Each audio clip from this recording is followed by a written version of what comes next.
ख्याति है तो अपने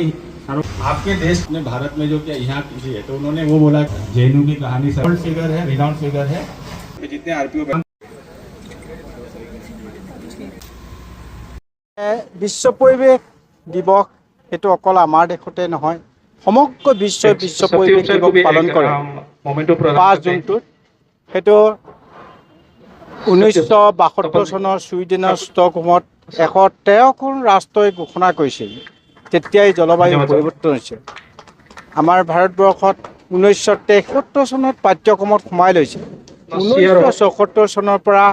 5 জুনটো ভাৰতবৰ্ষত পালন কৰে আৰু সেই পালন কৰোঁতে দেখা পোৱা গৈছে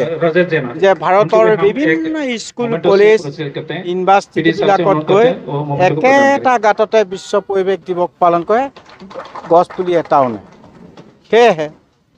এইদৰে গছপুলি ৰুলেই নহ'ব গছপুলি ৰুলেই নহ'ব গছপুলি ৰুই প্ৰতিপালন কৰি ডাঙৰ দীঘল কৰা গছৰ গুণাগুণ গছৰ নাম জানিব লাগিব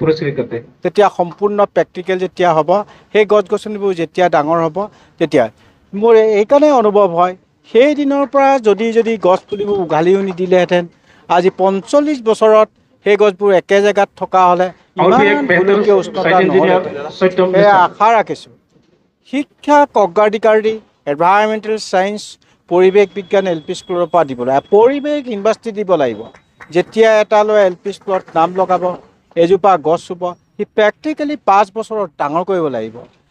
আৰু পিছৰ 5 বছৰত আৰু এজোপা ৰুব বিশ্ববাসীক দিব এতিয়া ভাৰতবৰ্ষত পৃথিৱীত কিমান ল'ৰা ছোৱালীয়ে বছৰি এডমিশ্যন লয় 2 বছৰত কিমান হ'ব 3 বছৰত কিমান হ'ব 4 বছৰত 10 বছৰত অল অভাৰ ৱৰ্ল্ড গ্ৰীণ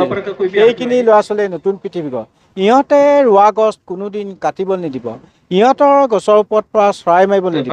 ইহঁতৰ গছৰ তলত থকা জীৱ জন্তু সেই আদিম যুগৰ পৰা সংৰক্ষণ নকৰা তাহাঁতে পাৰিব আনে আমি বুঢ়াশালিকাই মাত নলয় আমি কটা মাত পাৰ কৰি দিলোঁ সেইকাৰণে আশা ৰাখিছোঁ বিশ্ব পৰিৱেশ দিৱস পালন কৰি গছ পুলিটো ৰুই প্ৰতিপালন কৰি ডাঙৰ দীঘলে আৰু যি আজি অনুষ্ঠান কৰিছে বাইপাছত 150 কিলোমিটাৰ তেওঁলোকে সুন্দৰভাৱে প্ৰতিষ্ঠা কৰক গছ গছনি চিৰ সেউজীয়া কৰক চিৰ সেউজীয়া অসমক